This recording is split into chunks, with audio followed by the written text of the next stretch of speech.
Take channel में आपका हार्दिक स्वागत है। और आज हम दोस्तों एलसीएम और एचसीएफ ये क्या होता है और क्वेश्चन में क्या लिखा होता है तब हमें एलसीएम निकालना है और क्या लिखा होता है तब हमें एचसीएफ निकालना है। इसकी हम बेसिक जानकारी जो देखेंगे जो छोटे बच्चों के भी काम आएगी और जो बड़े बच्चे हैं उनके भी काम आएगी, क्योंकि एलसीएम और एचसीएफ जो है हमें बार बार जो है किसी भी क्वेश्चन में निकालना पड़ता है, लेकिन हमें ये पता नहीं चलता है कि एलसीएम कब निकालना है और एचसीएफ कब निकालना है। तो हम बिल्कुल बेसिक से इसको जानते हैं ये क्या होता है। सबसे पहले हम बात कर देते हैं एलसीएम, जिसको हिंदी में कहते हैं लैसे। लैसे का मतलब होता है लघुत्तम समापवर्तीय। और जो एलसीएम का जो इंग्लिश में हम देखेंगे तो एल का मतलब होता है लोएस्ट, सी का मतलब कॉमन और एम का मतलब मल्टीपल, मतलब सबसे छोटा।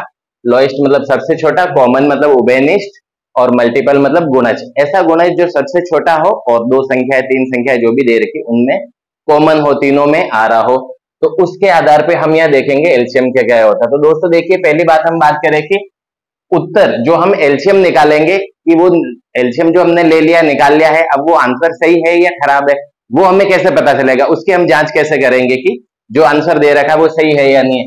तो हमें ध्यान रखना है कि उत्तर दी गई दोनों संख्या 2 हो, 3 हो, चाहे 4 हो, जो भी आपको संख्या दे रखी उन दोनों संख्याओं में से जो संख्या सबसे बड़ी होगी, जो संख्या बड़ी है या तो वो संख्या आएगा या उससे भी जो है बड़ी संख्या आएगी।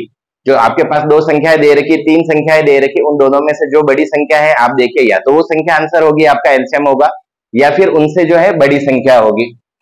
उसके बाद हम बात करें कि उत्तर में दोनों संख्याओं का भाग जाना चाहिए, मतलब आपका जो एलसीएम आ गया, अब आप जो दो संख्याएं आपको दे रखी है एलसीएम निकालने के लिए उनकी टेबल बोल के देखिए, उनका पहाड़ा बोल के देखिए, वो दोनों में उसका भाग जाना चाहिए, तो इसका मतलब एलसीएम सही है, नहीं तो एलसीएम गलत है।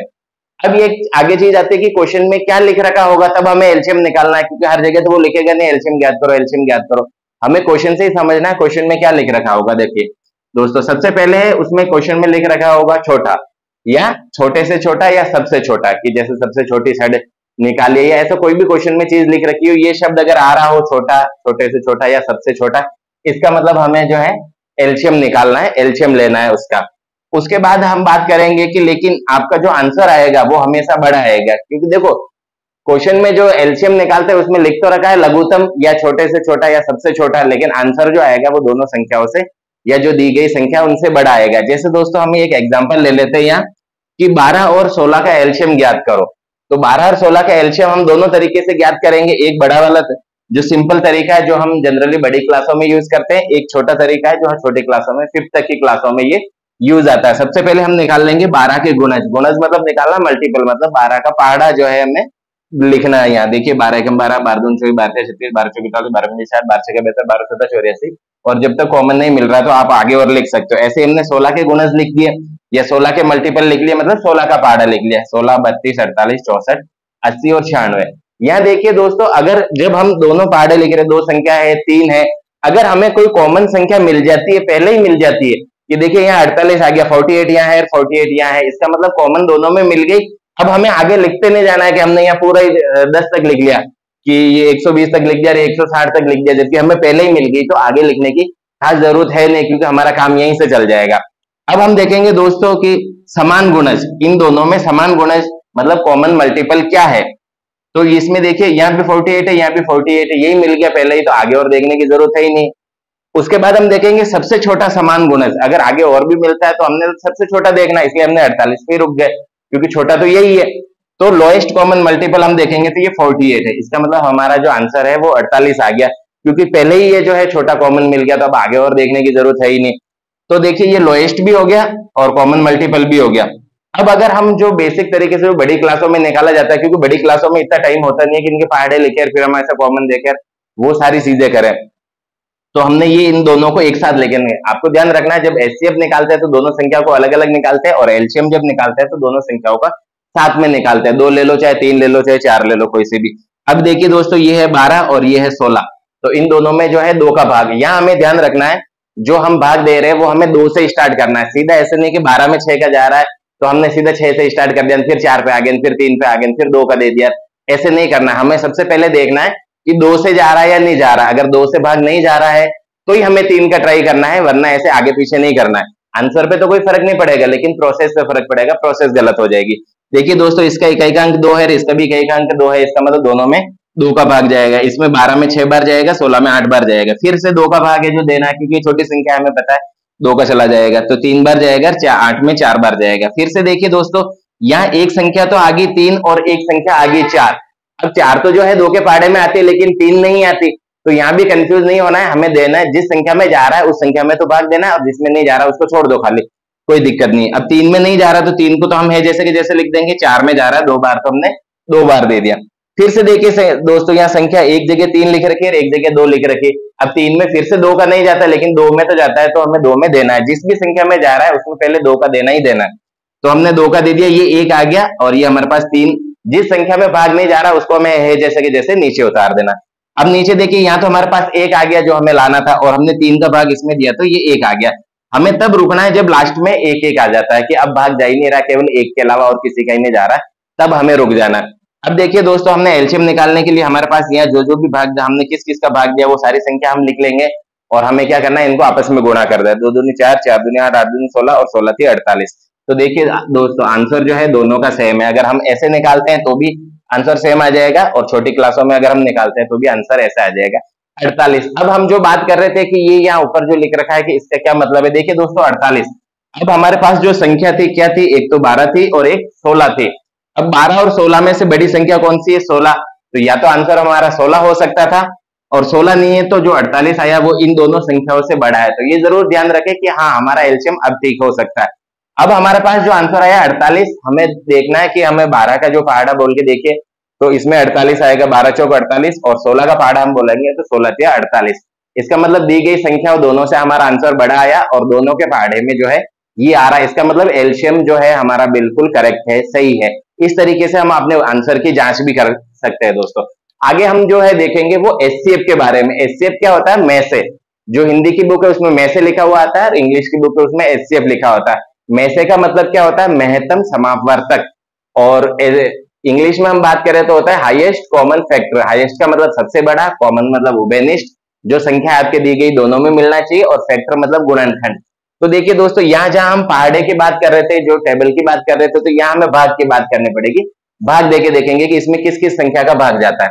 तो हम बात कर लेते हैं यहाँ की। पहली बात तो ये है कि उत्तर जो आपका जो आंसर आएगा वो जो संख्याएं दे रखी उन दोनों संख्याओं में से छोटी संख्या जो है, या तो वो आंसर आ सकता है, या उन दोनों संख्याओं से या तीनों संख्याओं से और छोटा आएगा। आंसर कभी भी अगर बीच का या बड़ा आता है तो इसका मतलब आपने एलसीएम जो है गलत निकाल लिया।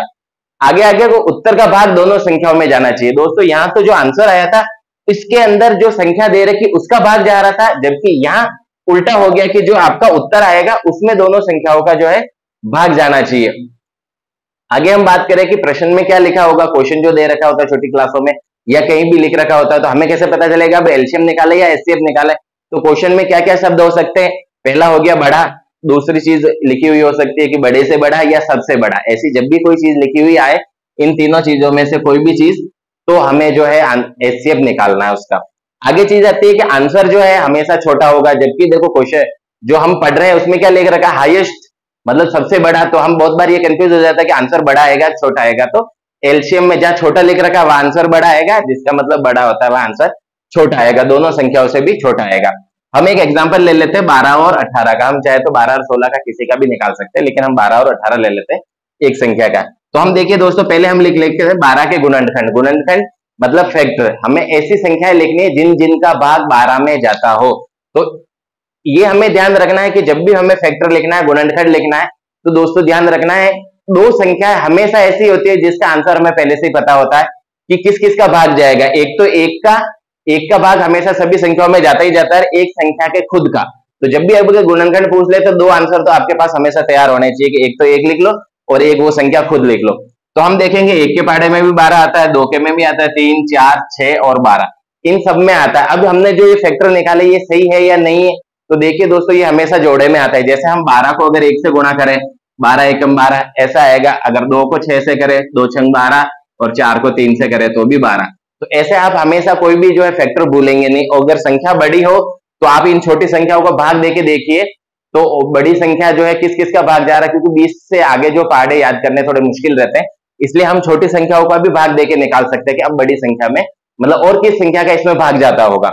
ऐसे कैसे हम 18 के गुणनखंड लिख लेते हैं, 18 के फैक्टर लिख लेते हैं 1, 2, 3, 6, 9 और 18। अब हमने जो फैक्टर लिखा है ये सही है या नहीं है, तो आप गुणा करके देख लीजिए। 1 को 18 से करेंगे तो 18 आएगा, 2 को 9 से कीजिए, 3 को 6 से कीजिए तो 18। इसका मतलब हमारी कोई भी संख्या मिस नहीं हुई है। जब ये तो छोटी संख्या ले रखी है, लेकिन जब बड़ी होती है तो उसका भी हम जो है आसानी से यहाँ निकाल सकते हैं। अब 12 व 18 के समान गुणनखंड मतलब कॉमन फैक्टर, जो ये आपके दे रखा है कॉमन फैक्टर, हम ये निकाल लेंगे।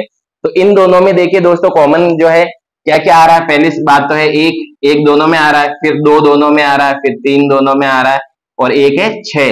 तो ये हमने लिख दिया, ये जो संख्या है दोनों में कॉमन आ रही वो हमने यहाँ लिख ली। अब 12 व 18 का सबसे बड़ा समान गुणनखंड मतलब हाईएस्ट कॉमन फैक्टर, जो कि एचसीएफ डिनोट करता है, एचसीएफ जो है दर्शाता है कि ये क्या चीज है। तो देखिए इन जो कॉमन फैक्टर है इनमें सबसे बड़ा कौन सा है, सबसे बड़ा है 6, तो हमने 6 लिख दिया, हमारा आंसर 6 है। अब ये 6 सही है या नहीं है, या इसका हम देख लेंगे। देखिए दोस्तों जो बड़ी क्लासों में या बड़े लेवल पे हम निकालते हैं वो हम एचसीएफ ऐसे निकालते हैं ना, ऐसे बार बार जो पहाड़े नहीं लिखेंगे। तो हमें देखिए 2 का भाग 12 में जाएगा 6 बार, 6 में 2 का भाग जाएगा 3 बार और 3 का 3। एचसीएफ जब भी निकाल रहे हैं तो हमें ये दोनों अलग अलग करने, एक साथ नहीं कर लेना एलसीएम के जैसे, नहीं तो आंसर गलत हो जाएगा। अब 18 में निकालना है तो 9 बार जाएगा, फिर 9 देखिए 2 के पहाड़े में तो आता ही नहीं है, तो अब 3 का देना है ना आपको, सीधा यहाँ 3 का नहीं देना। अब 3 का हम देंगे तो 3 बार जाएगा, फिर 3 का देंगे तो 1 बार जाएगा। अब हमें क्या करना है, 12 के आगे इसके जो गुणनखंड आए वो लिख लेना है। ये दोस्तों अभाज्य गुणनखंड का तरीका है, इसमें जो संख्या आ रही वो अभाज्य है, जबकि आप यहाँ देखिए 4 है, 6 है, 12 है, ऐसा कुछ भी आ सकता है, ये अभाज्य गुणनखंड हो गए। तो इसके बाद हम देखेंगे, हमने इसके आगे लिख दिया, 18 के आगे भी लिख दिया। अब हमें देखना है कि कॉमन कौन कौन सा आ रहा है, ऐसा उभयनिष्ठ कौन कौन से है नंबर जो दोनों में आ रहे हैं। तो हमने इसके ऊपर सर्किल कर दिया, यहाँ 2 कॉमन आ रहा है और एक 3 और कॉमन आ रहा है। अब देखिए दोस्तों इधर 2 है 3 है, लेकिन ये जोड़ा बना ही नहीं रहा, ये कॉमन है ही नहीं जो दोनों में मिल रहा है। तो यहाँ जो 2, इसमें भी 2 है, इसमें भी 2 है, तो यहाँ से उठा के हमने एक बार यहाँ लिख लिया। इधर भी 3 है, इधर भी 3 है, तो हमने यहाँ से उठा के एक बार यहाँ लिख लिया। तो जो कॉमन आ रहा है उसमें से हमें एक ही लिखना है, ऐसे नहीं कि हम इधर से भी 2 बार लिख दे, उधर से भी 3 2 बार लिख दे कि ये तो कॉमन आ ही रहा है। नहीं, कॉमन में से एक ही लिखेंगे तो जाके आपका आंसर सही होगा। अगर आपने 2 को भी 2 बार लिख दिया, 3 को भी 2 बार लिख दिया, तो आंसर कुछ और ही आ जाएगा ना, वो आंसर सही नहीं होगा। तो आपको ध्यान रखना है कॉमन कितने भी आए उनमें से हमें एक ही लिखना है। तो देखिए 12 व 18 का जो एचसीएफ हमने निकाल दिया, 2 × 3, यहाँ से 2 आया, 1 2 ले लिया, इंटू लगा के एक बार 3 आया तो 3 लिख दिया, तो 2 3 6। तो दोनों तरीकों से हमने निकाल दिया, यहाँ भी हमारा आंसर 6 आ रहा है और यहाँ भी हमारा आंसर 6 आ रहा है, 6 6 आ रहा है।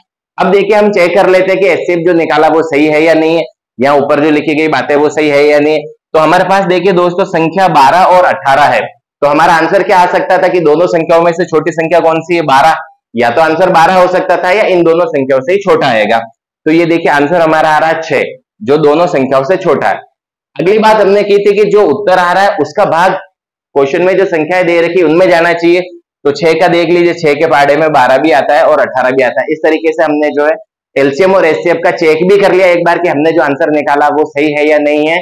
और मैंने आपको बेसिक तरीका और जो बड़ी क्लासों में निकालते हैं वो दोनों तरीके बता दिए। इस तरीके से आप ध्यान रखोगे तो एलसीएम और एचसीएफ जो है आप कभी नहीं भूल पाओगे। मिलते हैं नेक्स्ट वीडियो में दोस्तों, थैंक यू।